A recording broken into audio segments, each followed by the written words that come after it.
27-year-old letter from King Charles reveals he experienced unbearable emptiness after Diana's death.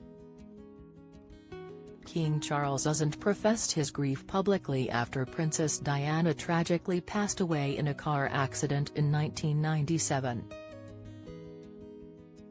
But a recent, emotional 3-page handwritten letter disclosed that he experienced unbearable emptiness following the Princess of Wales' passing.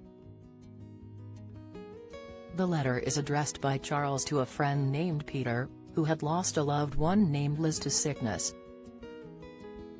He has expressed that his heart bleeds for his friend.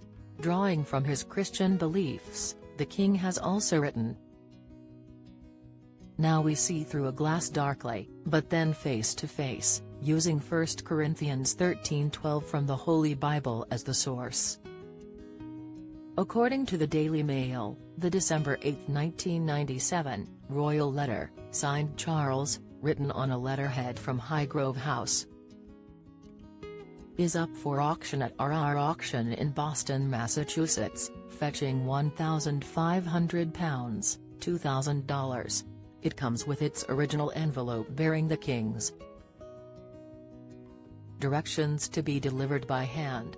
An RR spokesperson stated, "This lengthy handwritten letter to Peter expresses his sympathy upon the death of a loved one." Charles was likely particularly emotional at the time he wrote the letter, as Princess Diana had tragically passed away just a few months before in August 1997. The letter, which was written 4 months after the passing of Princess Diana, read, "I have been thinking so much of you yesterday and today. Knowing how deeply you will be affected by yesterday's tragic news about dear Liz.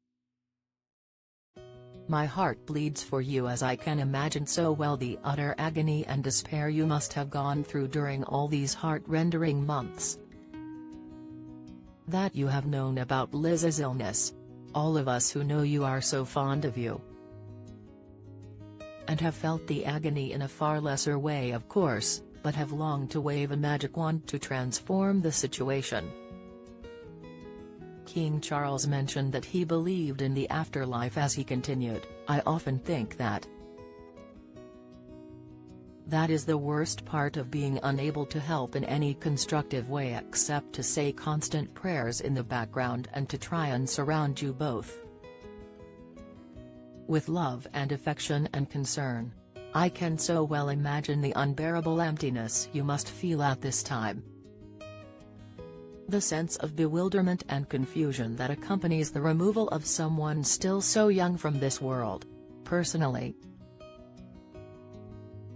I believe that there is another dimension beyond this physical one and that we will be amazed to discover it for ourselves when we are eventually at a moment upon to make that certain journey for ourselves." He lovingly concluded the message, "I can't tell you how pleased and happy I am to have known Liz. She was such a great life enhancer. We shall all have such special memories of her, but, above all, Peter, we mind about you and you are so very much in my thoughts and prayers at this most anguishing of times. I thought you might just find a very small speck of comfort from this short piece of profoundly wise verse by William Blake. And, together with this, I enclose a few Highgrove things as a token of immense, affectionate sympathy."